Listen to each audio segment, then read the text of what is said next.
Madame, Monsieur, bonsoir. Bienvenue dans ce numéro du Club de la Presse. La succession du président Henri Konan Bédié est ouverte au PDCI-RDA. Un congrès extraordinaire se tient le 16 décembre. Nous parlerons des enjeux de cette rencontre. Le PPACI aussi se réorganise. Un vent a soufflé dans les organes du parti. Plusieurs responsables ont changé de poste. Et pour commenter et comprendre tous ces sujets, nous avons le plaisir de recevoir Saint-Claver Oula, qui est journaliste, analyste politique. Et juste après lui, Lanciné Bakayoko est avec nous ce soir. Nous avons le plaisir de vous recevoir, comme le plaisir de recevoir également professeur Simplice Dion, qui est professeur de philosophie politique à l'université. Docteur Sylvain Nguessan est là également ce soir. Messieurs, bonsoir. Je vous souhaite la bienvenue. Bienvenue dans le Club de la Presse.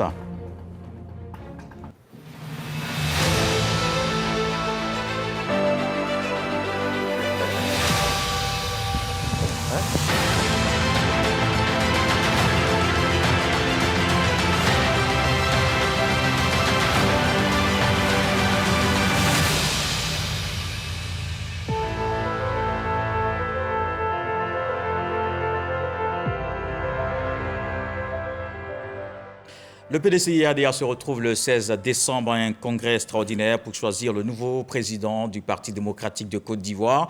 Voici d'abord les enjeux avec Siaka Koné et on se retrouve. Le congrès extraordinaire du PDCI-RDA prévu le 16 décembre sera marqué par l'élection du nouveau président du parti.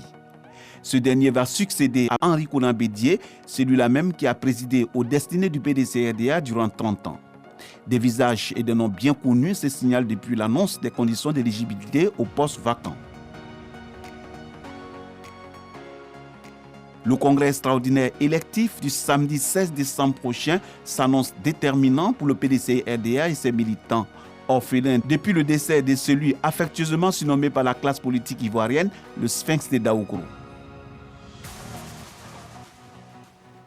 Alors, messieurs, en attente donc des dates des obsèques du président Henri Konan Bédié, le PDCI-RDA se réorganise.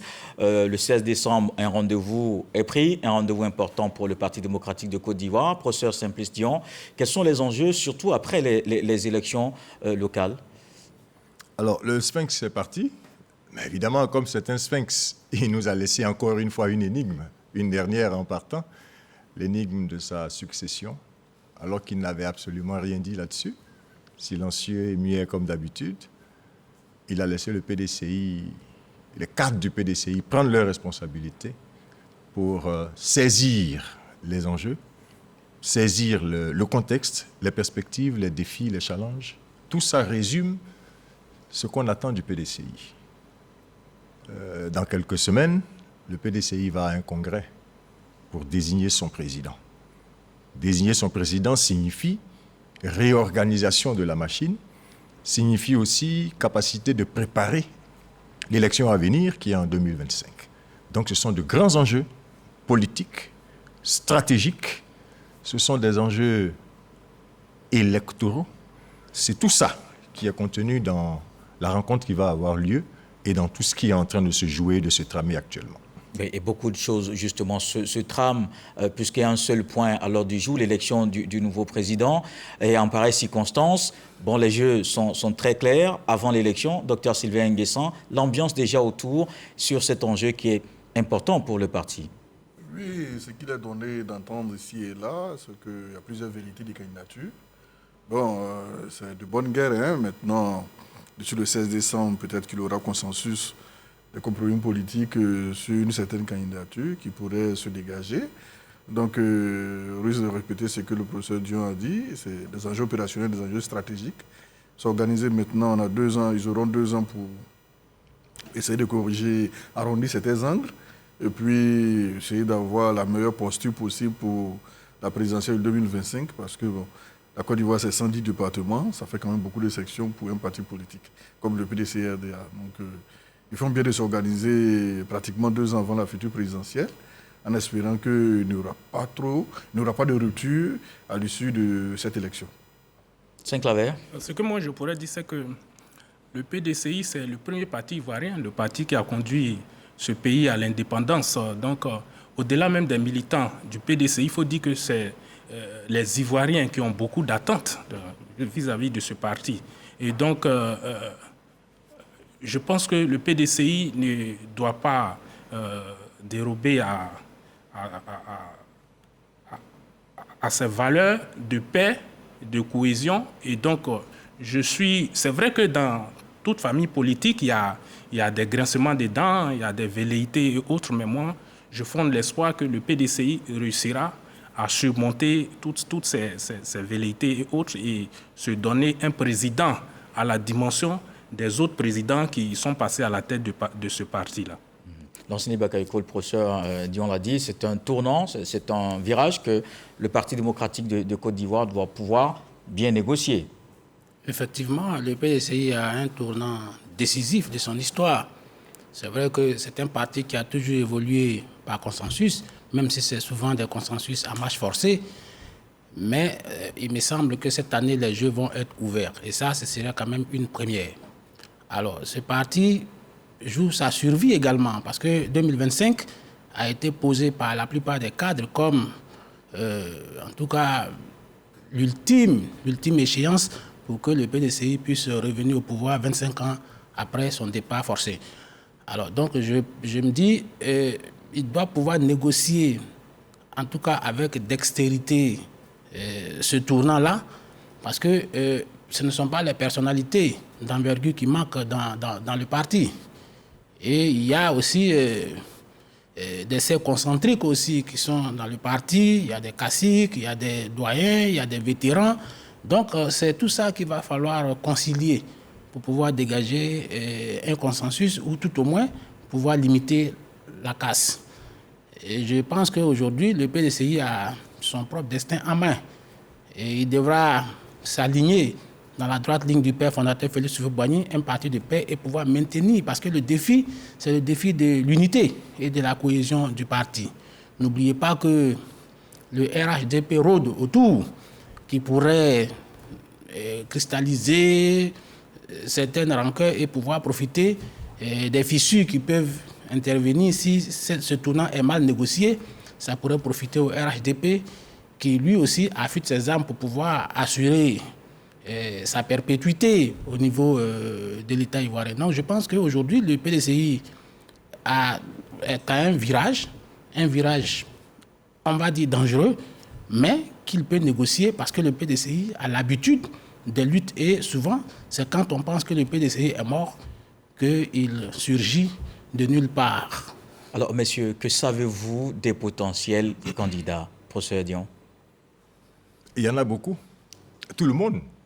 Si vous êtes à jour, évidemment, de vos cotisations, si vous avez été membre du bureau politique pendant, je crois, 10 ans, donc il y a des textes. Mais je veux dire, quand vous remplissez ces conditions de base, vous pouvez être candidat. Il y a des noms qu'on avance depuis un moment, il y a des visages qu'on voit, il y en a qui se sont annoncés. Vous voulez parler de qui? De Bion, de Banjo, de Gikawe. En tout cas, c'est ce qu'on lit ici et là dans les journaux, de Thiam et de tout le reste. Donc, il y a un bon nombre de candidats. Mais on est au PDCI à la recherche d'un leadership.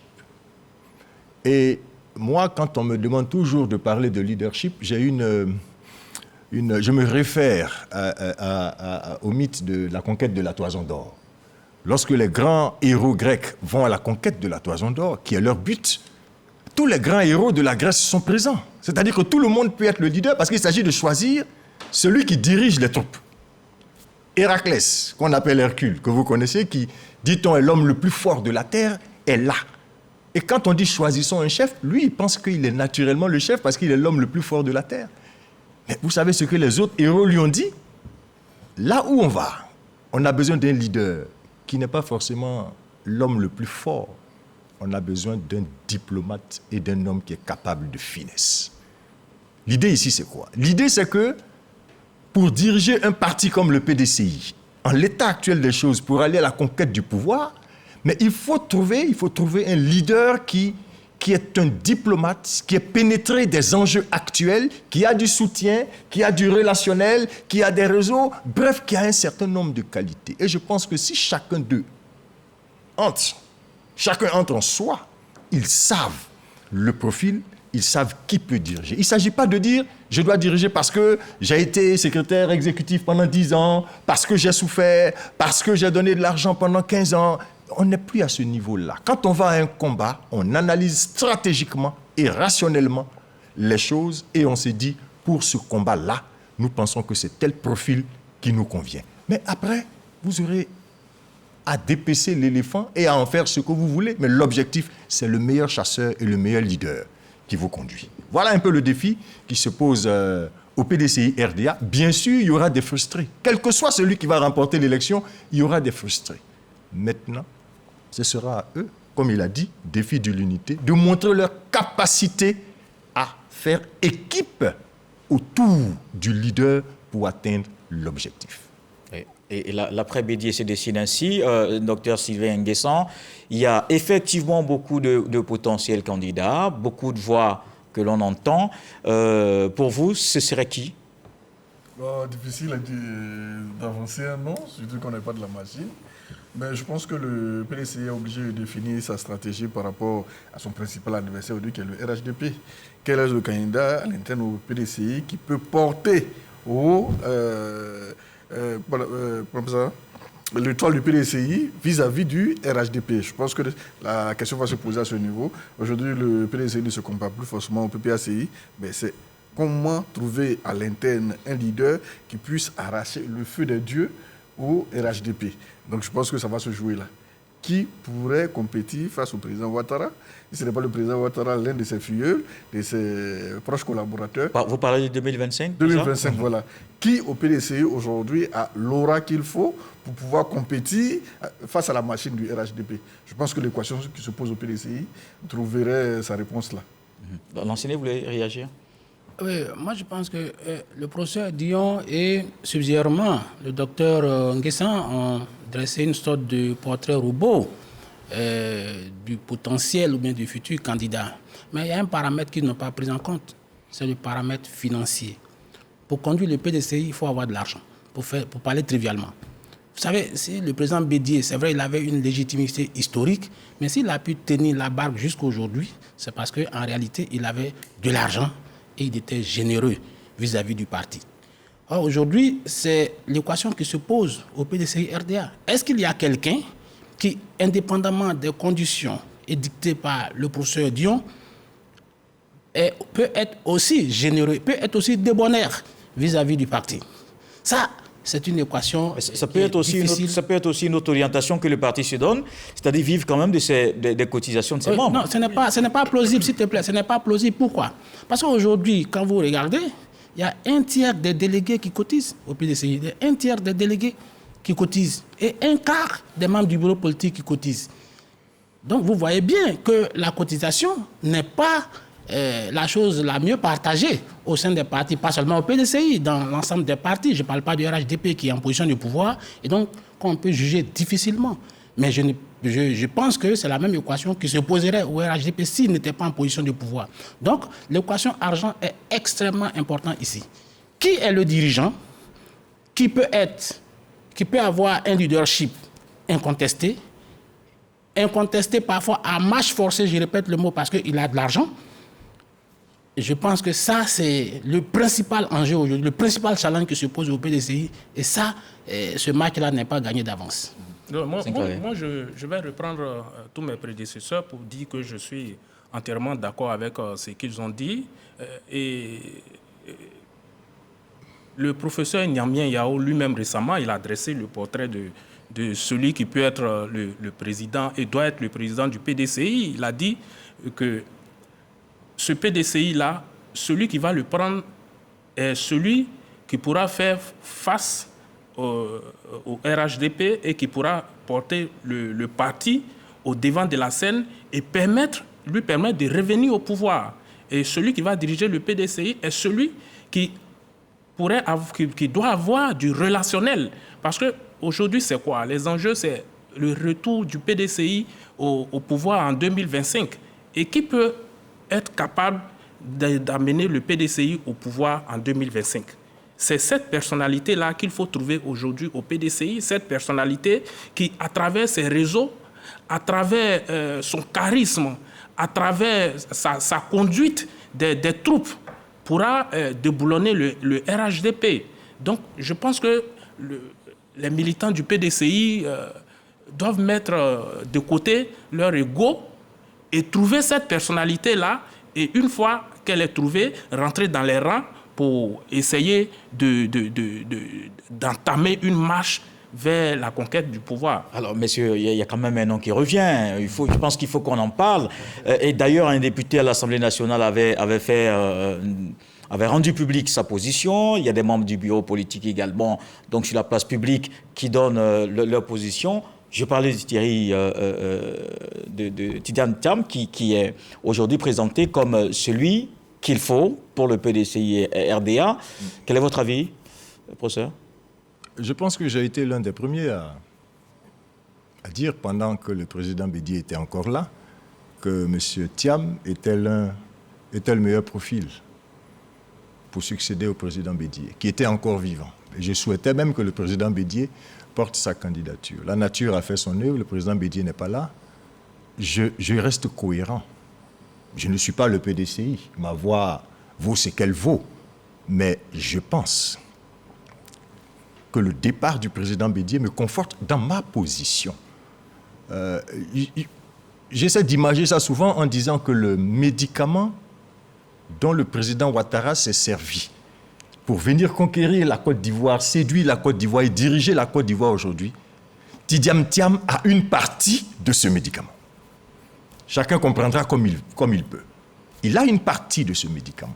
On a parlé de relationnel, on a parlé de capacité financière, on a parlé d'attitude, d'humilité, on a parlé de positionnement à équidistance des chapelles politiques du parti. On parle d'un homme nouveau, d'un homme qui n'est pas trempé dans les combines et les combinaisons du PDCI. Je connais bien ma maison. Le PDCI, c'est les combines et c'est matriciel. C'est comme ça que ça fonctionne. Est-ce que vous êtes membre du bureau politique? J'ai fait le PDCI pendant combien d'années? Je connais un peu la maison. Je pense qu'en termes d'élection présidentielle pour 2025, le candidat qui peut inquiéter le RHDP dans sa configuration actuelle, c'est Tidjane Thiam. Et si on pense que c'est Tidjane Thiam qui doit être ou qui peut être candidat à l'élection de 2025, il est souhaitable qu'on lui remette le parti maintenant pour qu'il ait ces 2 années pour asseoir ses troupes, organiser son parti, arranger les choses autour de lui pour qu'il soit fort en y allant. Et si ça doit provoquer des grincements de dents, d'un point de vue un peu cynique, mais c'est la politique, il est préférable que ceux qui ne sont pas contents et qui veulent partir partent maintenant à 2 ans de l'élection présidentielle, au lieu de faire croire que quelqu'un peut prendre le parti, être fort sur la base du parti, et puis, à 6 mois d'une élection, proposer un autre comme candidat à la présidence. Je ne crois pas à cette version idyllique. Oui, de toute façon, il y a la convention qui désigne le candidat. C'est pareil pour le PDCI-ADR. Docteur Sylvain Nguessan. Oui, bon, vous savez, le taux de participation aux élections après 2010, c'est tombé autour de 30%. Alors qu'en 2010, on avait dépassé 80%. Voilà. C'est dit qu'il n'y a pas eu grand challenge sur la scène politique depuis cette époque-là. Depuis le second tour de la présidentielle, même quand la grande commune de Yopougon, les dernières élections, c'était 30%, je pense, le taux de participation. Donc, quand on écoute les gens du PDCI aujourd'hui, quand on écoute certains, bon, je ne vais pas dire que j'ai écouté tous les Ivoiriens, mais on se dit que quand même avec l'arrivée de M. Tidjane Thiam, il y aurait un challenge nouveau sur la arène politique. Les gens seront obligés de rêver à long terme, que ce soit au sein du RHDP, que ce soit au sein du PDCI, que ce soit au sein de toute l'opposition.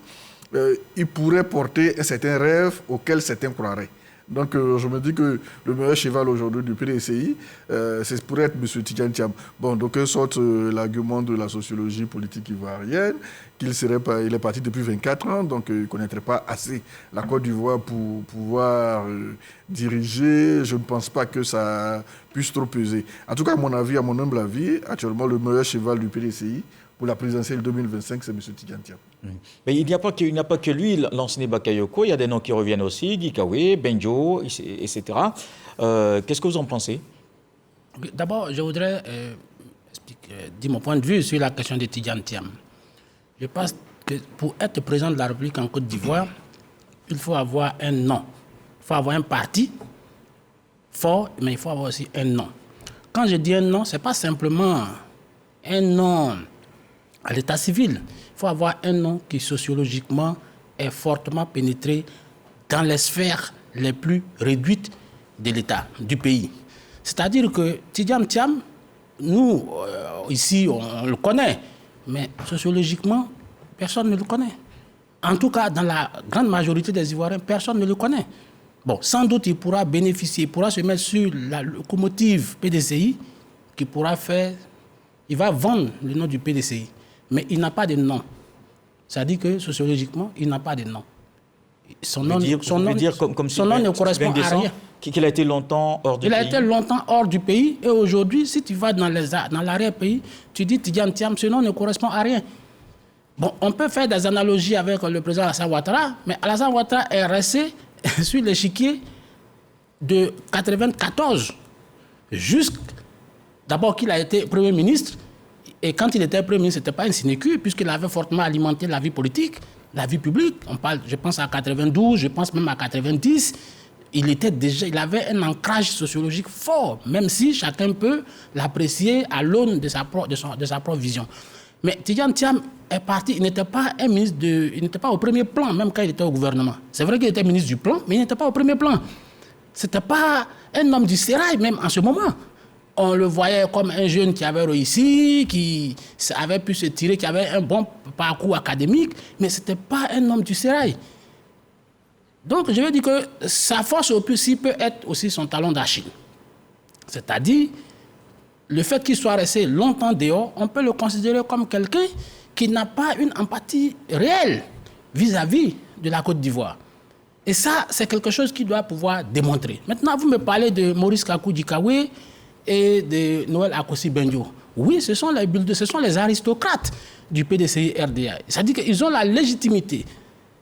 C'est le socle granitique même du PDCI-RDA, ceux-là. Donc, je pense qu'ils peuvent postuler, mais ils sont déjà empêtrés dans des affaires qui font qu'ils ne sont pas des personnes neuves. Ça peut jouer contre eux. Donc, je pense que le PDCI doit encore chercher parce que Tidjane Thiam, certes, aujourd'hui, c'est la Tidjamania, mais je pense qu'il y a d'autres candidatures qui peuvent aller chercher en leur propre sein et qui peuvent faire l'unanimité au sein du PDCI. À suivre mon confrère Bakayoko, je pense qu'il n'y a personne, malgré les noms qui ont été évoqués, personne aujourd'hui ne peut faire l'affaire au PDCI en 2025. Non, mais moi je pense que lui-même, il a si bien dit, il faut avoir un nom, Tidjane Thiam. Il a un nom. Et Tidjane Thiam, s'il est choisi à la tête du PDCI... Je ne parle pas d'un nom scientifique. Oui, il a un nom scientifique, il a un nom managérial, il a un nom à l'international, mais il n'a pas un nom, ça ne correspond à rien. Oui, mais au moins s'il a un nom scientifique, s'il a un nom managérial... Laisse-moi, attention. Je ne suis pas dans les idiomes communautaires. Entendons-nous bien. Je ne parle pas des idiomes communautaires. Quand je dis qu'il n'a pas de nom, que son nom ne correspond à rien en Côte d'Ivoire, excusez-moi, je ne suis pas en train de dire... Ce ne sont pas les idiomes communautaires que je convoque là. Mais je dis que lui, il y a tellement longtemps qu'il a quitté ce pays et qu'aujourd'hui, quand on dit Thiam en Côte d'Ivoire, on ne sait pas c'est qui.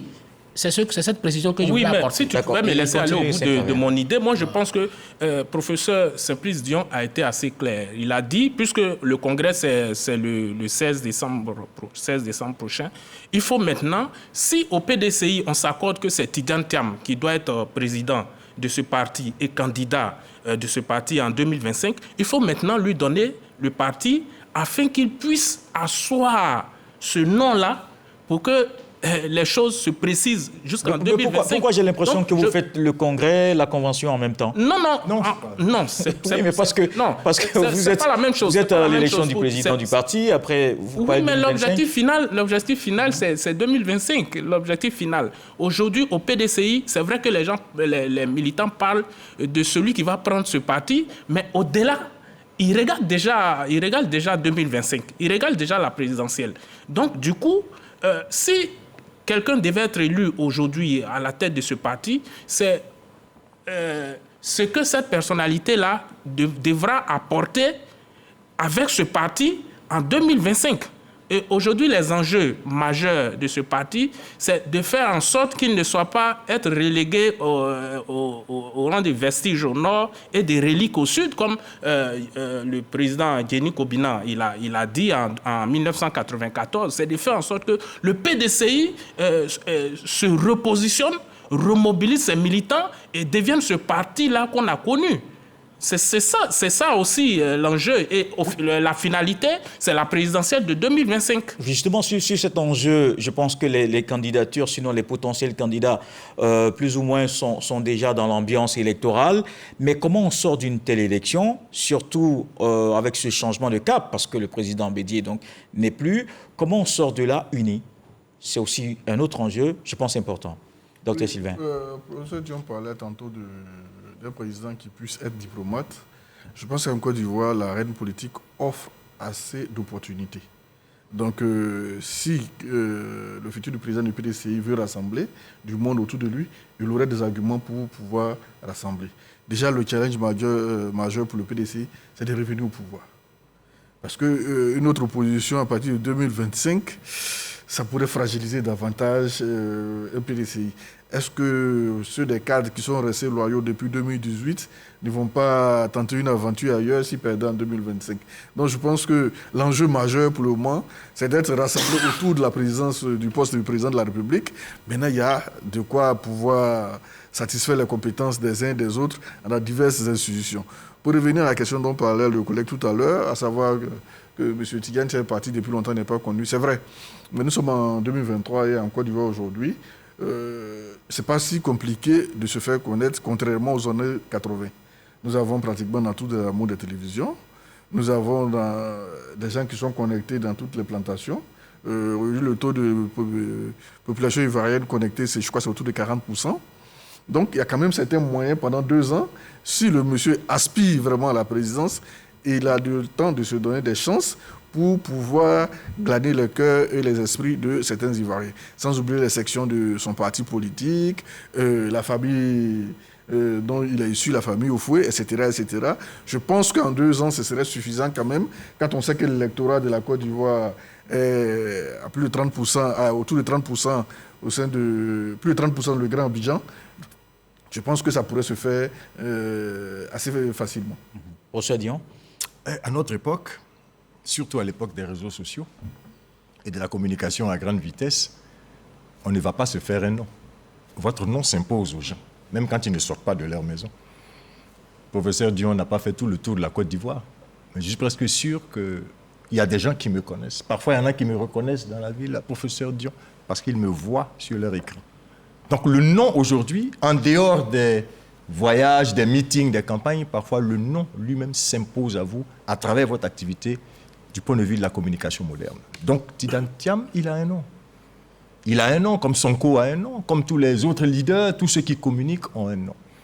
Quand le président Ouattara venait en 89-90, il n'y avait pas les réseaux sociaux. Il a dû se faire un nom à travers le travail. Ça a été difficile pour les caciques du PDCI de l'accepter parce que justement, il disait au président Houphouët-Boigny, mais il n'a pas de nom, qui sait? Ça a été toute la difficulté de cet homme qui ensuite a travaillé, il s'est battu, mais il a dû créer son parti pour se faire connaître.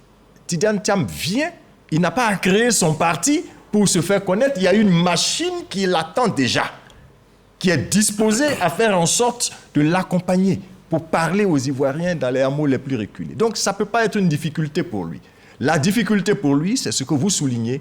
Quand il prend le parti, je suis sûr qu'il va prendre le parti. C'est ma conviction parce que je vois un peu tout ce qui se trame au PDCI et tout ce qui est en train de se faire. Quand il prend le parti, la difficulté, c'est comment il maintient les uns et les autres. Comment il met en valeur ceux qui étaient là et qui ont été comme les gardiens du temple. Comment il réorganise la machine pour en faire une véritable équipe. C'est ça qui est son vrai défi. Oui, une dernière réaction sur le sujet. Je voudrais dire, quand je parle de nom, je parle aussi, les noms c'est pas quelque chose de virtuel. Oh, les noms sur les réseaux sociaux, c'est des noms virtuels. C'est-à-dire qu'il faut avoir un nom qu'on nous a baptisé par rapport à nos luttes personnelles. Tidiane Thiam n'a été dans aucun combat. Si c'était la boxe, même le premier round, il ne l'a pas fait. Alassane Ouattara, avant d'être président, a mené des luttes politiques des plus féroces. Laurent Gbagbo, avant d'être chef... Si le PDCI lui avait ouvert les bras quand il arrivait, aurait-il mené ces luttes féroces? Oui, s'il vous plaît. Laurent Gbagbo a mené des luttes vraiment... Tous les présidents n'ont pas la même trajectoire. Tous les présidents n'ont pas la même trajectoire. Je pense peut-être à Emmanuel Macron, mais la Côte d'Ivoire, ce n'est pas la France. Mais la Côte d'Ivoire peut vivre une situation pareille à la France. Tidiane Diam n'a mené aucune lutte qui devait forger sa légitimité. Donc je pense qu'aujourd'hui, il a ce défi-là. Non, mais il a ce défi. Il ne s'agira pas simplement de se faire adouber président, s'il vous plaît. Il faut éviter. Il termine rapidement en question. Il ne s'agira pas simplement de se faire adouber par des manœuvres dolosives. Vous avez parlé de connaître le PDCI en interne. Qui... Les mots sont forts. Ah oui, s'il vous plaît. Bon. Oui, il a parlé de magouille. Moi, il faut être sûr. Non, je n'ai pas dit magouille. Non, il faut être sûr. Non, s'il vous plaît. Il a dit que le PDCI, au sein du PDCI, qu'il y avait fortement des intrigues. Pour être pudiquement... Bon, ça n'a rien de dolosif. La politique est intrigue. Pour être pudique, je parle d'intrigue. Mais en réalité, ce sont des magouilles et des manœuvres dolosives. Mais la PDCI ne peut plus s'accommoder de ça. Les mots ont un sens. Si c'était des magouilles, j'aurais dit des magouilles. J'ai dit des intrigues et la politique, c'est l'intrigue. L'intrigue est consubstantielle à la politique. Mais la magouille, ça a une autre connotation. Vous le voyez leur démarche et que tel que ça s'en va là, Tidiane Thiam sera... je vais être trivial, imposé. Donc, je veux dire, mais ça ne peut pas fonctionner comme ça en 2023. J'ai dit imposé. Non, on ne va pas revenir. Non, on a connu, on a vos différentes positions. On ne revient pas dessus. Quelle est votre posture Non, je pense qu'on parle de Tidiane Thiam, on s'appesantit sur Tidiane Thiam. Je pense que c'est les lieutenants aussi qui font le leader. Et tout à l'heure, professeur, il a dit quelque chose, il faut faire attention à ce sujet. Il a dit, c'est son équipe qu'il va nommer. C'est-à-dire, c'est des lieutenants qui iront sur le terrain, qui vont aller dans les hameaux, dans les villages et autres, pour vendre le produit Tidiane Thiam. Et cet aspect-là, il ne faut pas l'ignorer aussi. C'est vrai que Tidiane Thiam, il vient avec son nom, mais il a ses hommes. Il y a l'appareil du parti qui va faire le travail de terrain aussi. Docteur Sylvain. Oui, j'allais dire que la légitimité s'acquiert de différentes manières. Il n'y a pas que le parcours que vous avez cité qui fasse... Non, on peut acquérir la légitimité de plusieurs façons en Côte d'Ivoire. Ça peut être par les combats politiques dont vous parlez. Ça peut être même par la simple famille. La famille peut conférer une légitimité dans une localité donnée. Parce que vous êtes de telle famille dans telle localité, vous êtes au devant de la scène. Parce que vous êtes de telle famille, vous êtes le malvenu dans la localité. Ça aussi, ce sont des réalités ivoiriennes. Il y a tout ce qu'on a dit après.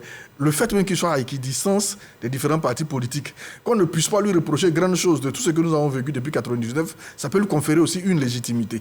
Donc je pense que ça sera au soldat Tidiane Thiam de pouvoir transformer toute cette aura dont il bénéficie aujourd'hui en électorat. Sinon, la légitimité, il peut l'acquérir de diverses manières. On termine d'ailleurs pour Sodion sur la question. Oui.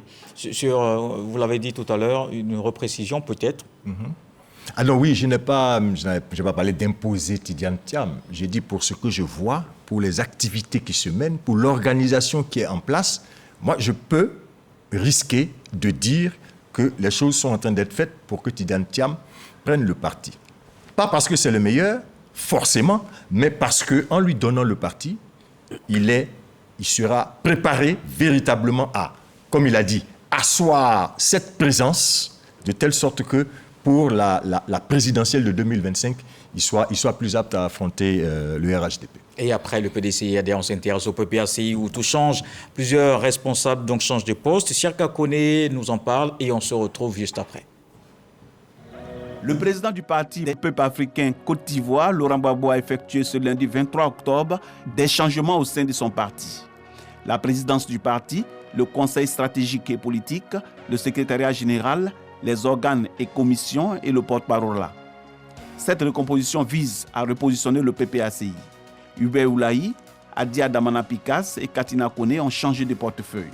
Assou Adou et Hubert Oulahi sont respectivement vice-présidents en charge de la ligne de la politique générale du parti et deuxième vice-président en charge de la vie du parti. Le Conseil stratégique et politique du parti, CSP, regroupe plusieurs membres à qui il a été confié des missions déterminantes.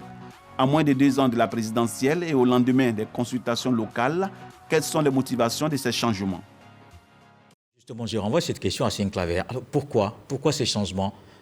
Mais moi, je pense que c'est tout à fait logique. Quand on sort de telles échéances électorales, les régionales, les municipales, et qu'on a des résultats qui ne satisfont pas les attentes, il faut s'asseoir, il faut faire une remise en cause, et puis si besoin est, opérer à des changements. Je pense que c'est ce que le président Laurent Gbagbo il a fait. Il a mené des séances d'écoute, il a rencontré un certain nombre de personnalités et autres, même les candidats au régional, au municipal. Il a demandé à chacun de lui faire un rapport, par rapport à leur collaboration avec les responsables sur place et autres. Il a même rencontré le conseil politique permanent, il a rencontré le comité de contrôle, il a rencontré vraiment un peu tout le monde. Et il les a écoutés, il a demandé à chacun, comme je le disais tantôt, de faire un rapport et de chercher à savoir ce qui n'a pas marché sur le terrain. Et c'est à la suite de cela qu'il a décidé de faire un réaménagement. Donc je pense que c'est tout à fait logique. Moi, je ne suis pas surpris et je m'étonne des tollés qui s'élèvent ici et là. Et puis, attendez, quand il met au secrétariat général Jean-Gervais Keïdé, qui est un nom bien connu de l'appareil politique, Jean-Gervais Keïdé, c'est quand même quelqu'un de dynamique. C'est quelqu'un qui est bien connu, qui a mobilisé au niveau national pour le FPI à l'époque et qui est député de sa circonscription dans le Cavali. C'est un nom, Bloléquin, c'est un nom connu. Le ministre Sébastien Danon Didier, qu'il nomme à la présidence exécutive, qu'on appelle M. Cohésion, et qui a occupé le poste en charge de la cohésion et de la réconciliation sous son magistère, c'est un monsieur connu pour être bon dans le rapprochement des tendances, des personnalités au FPI à l'époque et au PPACI actuellement. Donc, quand il nomme cette personnalité, cela voudrait dire que quelque part, il y a quelque chose qui n'allait pas et qu'il cherche à ramener tout le monde sur la même table et puis relancer l'appareil. Parce que il y a eu des problèmes effectivement au PPACI et ces problèmes-là sont apparus sur la place publique, au régional, au municipal. Dites non. Oui, mais par exemple, quand je prends le cas du Guémon que moi je connais bien, dans le Guémon, il y a eu 2 candidats et non des moindres de ce parti-là qui se sont retrouvés aux élections au conseil régional. Et ça a fragilisé, ça a considérablement fragilisé l'appareil de ce parti-là au niveau des régionales. Lansini Bakayoko. Moi, ma satisfaction aujourd'hui, c'est le retour à la lucidité du PPACI. Le PPACI est redevenu lucide. Parce que le PPACI avait tenté de faire croire que c'est la fraude qui avait remporté les élections régionales et municipales dernières. En réalité, nous avons claironné partout pour leur dire que c'était une débâcle électorale, qu'ils avaient été largués par les populations. Mais ils nous ont rétorqué que c'est la fraude qui avait remporté. Michel Gbagbo a même dit qu'il n'a pas gagné. Il n'a pas eu la victoire, mais il a gagné les résultats. Pour dire que c'est la fraude qui avait fait qu'il avait perdu les élections. Mais non, le président Laurent Gbagbo, en prenant la décision de réorganiser son parti, il confirme qu'effectivement, le PPACI a été largué et que c'était une défaite électorale. Mais moi, ce qui me réjouit, c'est que j'ai l'impression que le message que nous lançons chaque fois est un peu entendu. Nous disons que le PPACI, l'extrémisme, l'outrance, la violence qui sont incarnés par le secrétaire général sortant et le porte-parole là, aujourd'hui, il y a des personnes beaucoup plus conciliantes qui sont venues. Jean Keïdé, ce n'est pas quelqu'un qui est réputé belliqueux. Le Sébastien Danon Didier également, c'est quelqu'un, en tout cas le Sébastien Didier que moi je connais, c'est quelqu'un qui a toujours été un homme de consensus, qui a parfois même été assimilé à de l'indolence. Donc je pense qu'aujourd'hui, le PPACI revient dans le jeu normalement, en tout cas par là, mais ça ne sera pas suffisant. Ça ne sera pas suffisant. On parlera du futur tout à l'heure. Professeur Dion. Mais ce qui aurait été étonnant, c'est que ce réaménagement ne fut pas fait. Vous sortez d'une compétition, vous voyez les résultats qui ne sont pas favorables, mais vous réajustez les choses simplement, vous tirez des leçons. Un chef tire des leçons à chaque étape de son avancée. Je crois que c'est ce qu'il a fait. J'ai donné une interview à une radio de notre pays, c'était un lundi matin, c'est passé un lundi matin, où je souhaitais que le président Gbagbo réorganise le PPACI. Je crois que c'est le soir que j'ai lu le communiqué, j'en ai été très heureux.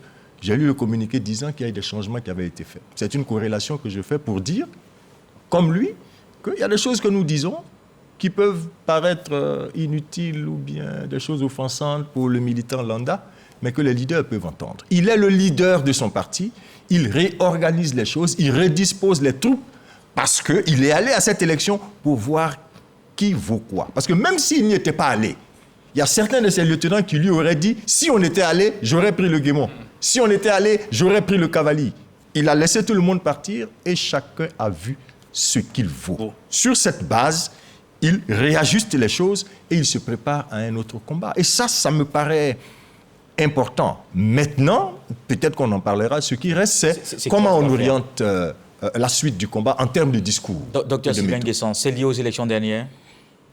Oui, mais bon, il y a une culture du résultat pour dire que l'équipe ancienne n'a pas remporté, donc il faut essayer de susciter une nouvelle dynamique interne. Maintenant, la question que je me pose, est-ce que ces mutations qui ont eu lieu permettent de susciter une nouvelle dynamique interne?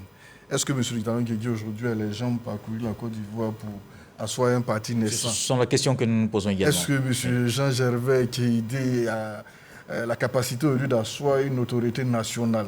Leader régional, local, oui, mais un leader local, ce n'est pas un leader national. Je me demande, bon, on voit que ceux qui sont restés au pays, au début du PPACI, c'est ceux qui étaient en exil, qui ont duré en exil, qui ont été promus. Donc, Hubert Oulay, Katina et Damana Picasse. Maintenant, ceux qui sont promus, c'est ceux qui sont restés sur le terrain. En se disant que peut-être qu'ils ont plus d'acquaintance avec l'électorat, ils ont vécu certaines choses avec la base, donc ils pourraient mieux faire entendre le message du parti, mais pour moi, c'est changer pour ne pas changer. C'est comme si le PPSI avait peur de se réinventer. Voilà, on maintient les mêmes visages qu'on connaît depuis 30 ans, il y a pratiquement... Non, c'est pas ce changement que moi j'attendais du PPACI. J'attendais un sang nouveau qui allait asseoir des bases sur 5-10 ans pour un PPACI assez fort à partir de 2033-2035. C'est pas ce PPACI-là. Donc vous pensez que la nouvelle équipe ne peut pas relever les défis? Mais ce il n'a plus la jambe des années 90, c'est clair. Jean Gervais Keïdé, c'est pas un jeune homme non plus, il n'a plus la jambe des années 90. Asseoir à tout. Hubert Oulay. Mais ils vous diront que la jeune équipe, oui, parce que Damana Picasse, Justin Katina, quand même, c'était relativement plus jeune, mais ça n'a pas donné le résultat qu'il fallait. Damana Picasse, c'est de nos autorités publiques, il n'avait pas d'argent pour tourner. Damana est resté dans son bureau et il cherchait même à organiser des 5 meetings à Yopougon, il n'avait pas de moyens. C'est une question de fond aussi au PPACI aujourd'hui. Dans le oui, Jean Gervais qui a dit oui. Mais il dispose de quels moyens aujourd'hui, là où Damana Picasse n'avait pratiquement rien eu? Parce que ce n'est pas le maire de Oura-Gayo et le maire de Mbato qui vont financer le PPACI. Bon, on espère qu'ils ont trouvé des solutions à l'interne, que l'équipe sera plus dynamique, mais vraiment, ce n'est pas ce changement que moi j'attendais. Saint-Claver, la nouvelle équipe, qu'est-ce qu'il faut attendre de la nouvelle équipe? Parce qu'aujourd'hui, finalement, tout le monde s'y organise, mais avec un point de 2025. Oui, ben, il faut attendre que la nouvelle équipe aille sur le terrain. Il faut attendre que la nouvelle équipe s'entoure de nouveaux lieutenants qui sont en contact avec la base et qui amènent les autres à s'impliquer, c'est-à-dire les autres militants à s'impliquer dans la politique du PPACI. Parce que il ne s'agit pas de sortir des salons feutrés à Abidjan ici et puis aller jouer les doublons de ceux qui sont sur le terrain. Il faut permettre à tout un chacun de travailler, d'être très actif sur le terrain. Et c'est aussi le défi que le PPACI doit relever aujourd'hui. Parce qu'il faut avoir un autre discours.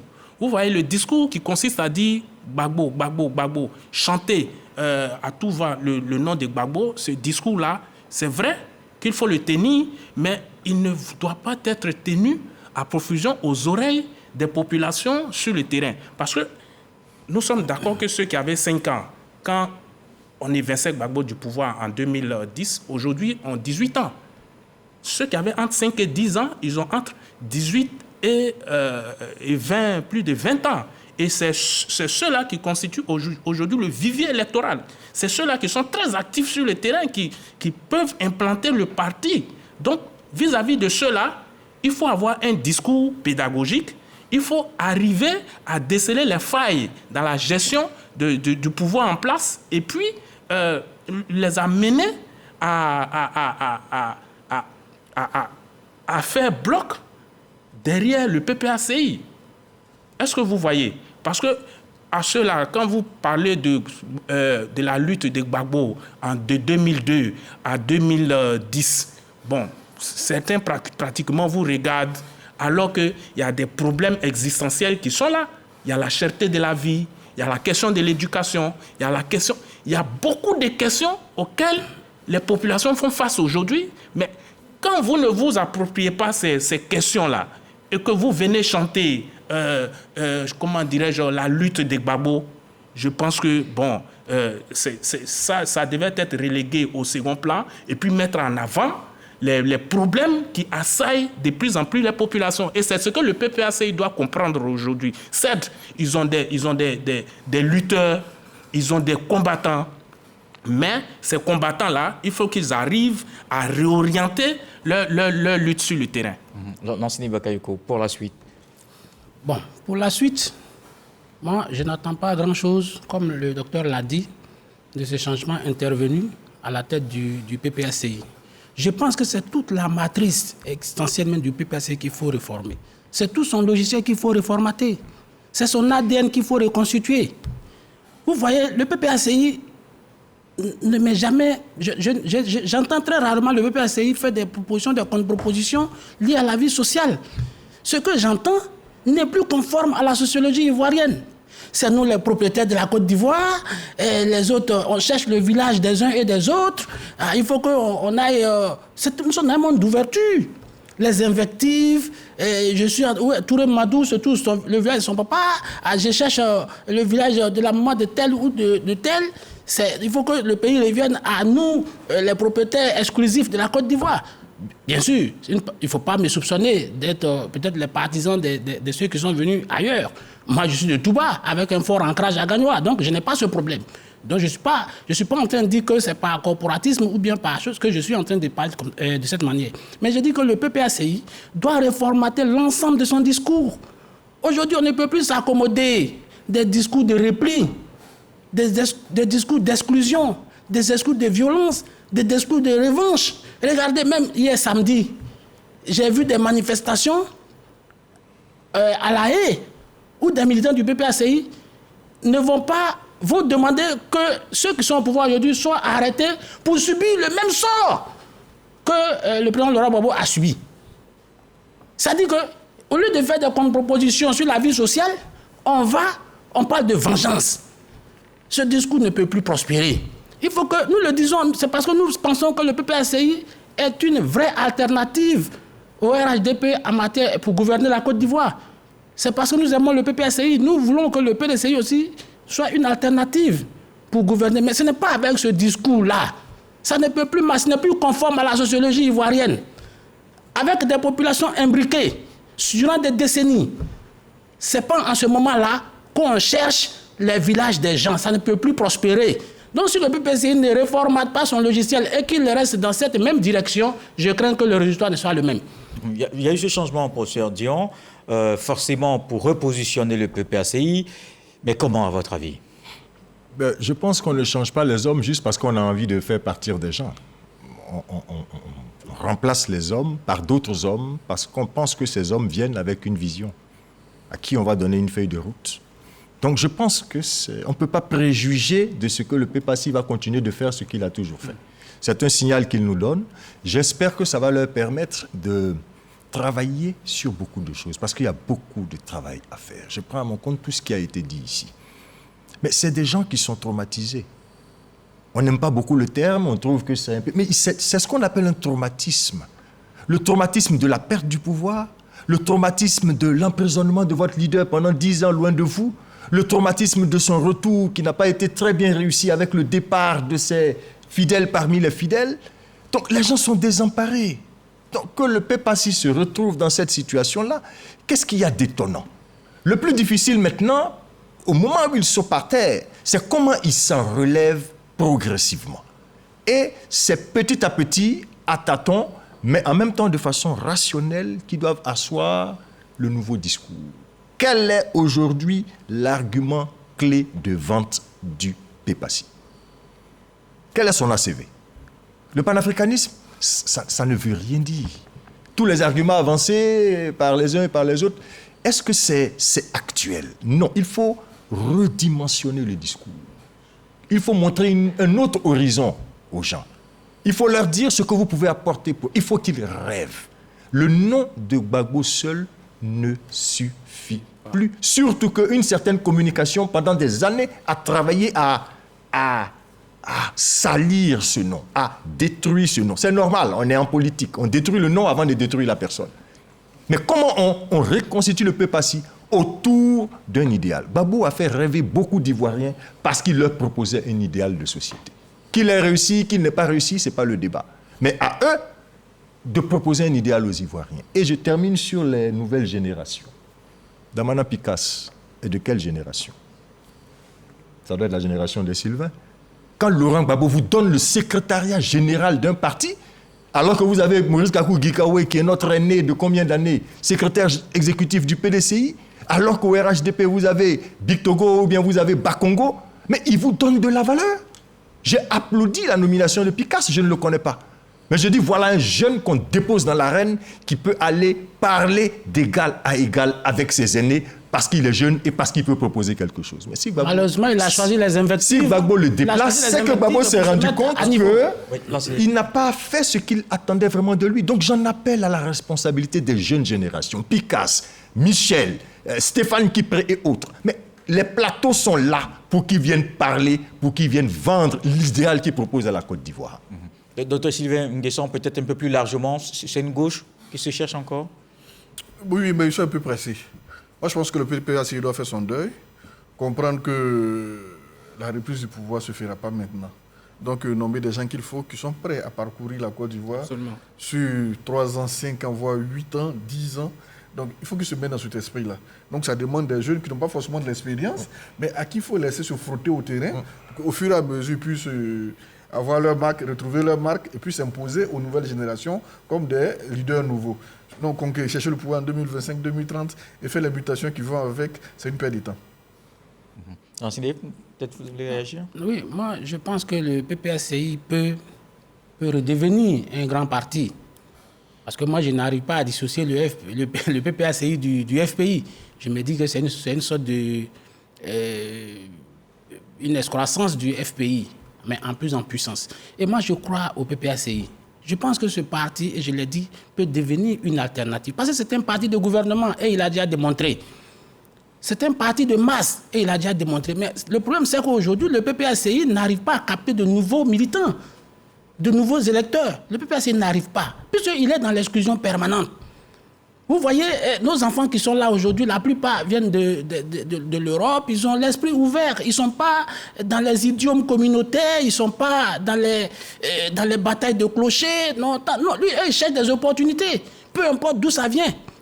Or, jusqu'à aujourd'hui, ce n'est pas ce discours que le PPACI développe. Le PPACI dit qu'il est le détenteur exclusif, et j'exagère un peu, de la Côte d'Ivoire, et que ce n'est que lui. Et si vous voyez tout l'empressement, au lieu d'asseoir, faire l'implantation du parti en faire une priorité, l'empressement de vouloir prendre le pouvoir à tout prix maintenant, c'est un désir de vengeance, ça transparaît. Ça transparaît. Et donc moi je pense que le PPACI a une carte à jouer, il faut redistribuer en tout cas les rôles, les cartes et voir sur le long terme. Parce que le PPACI, que ce soit en combinaison avec le PDCI, RDA ou lui-même, ils peuvent prendre le pouvoir un jour. Mais ça se prépare et ça demande un réformatage de l'ensemble du discours, de l'environnement politique. Et je pense que le PPACI doit pouvoir nous entendre parce que nous croyons au PPACI et le PPACI doit exister pour que la vie politique soit convenablement animée. En 30 secondes, au-delà du discours, Saint-Claver-Oula, au-delà du discours. Oui, moi je pense qu'avec les réaménagements qui sont faits, les premiers réaménagements et avec ce qui va arriver, les réaménagements en cours, je pense que le PPACI peut arriver à quelque chose.